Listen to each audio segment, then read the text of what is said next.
Hallelujah.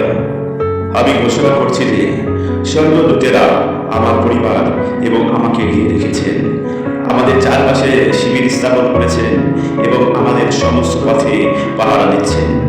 আমি ঘোষণা করছি যে আমি এবং আমার পরিবার যিশুর মূল্যবান রক্তের দ্বারা আবৃত এবং সুরক্ষিত। আমাদের পরিবারের উপর শত্রুর কোনো প্রবেশাধিকার বা কর্তৃত্ব নেই।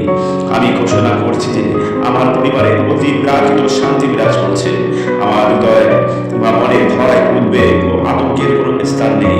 খ্রিস্টের শান্তি আমাদের ঘরকে রক্ষা করে। আমি ঘোষণা করছি, যদিও আমার পাশে হাজার হাজার এবং ডান দিকে 10,000 লোক পড়ে, তবুও বিপদ এবং ধ্বংস কখনো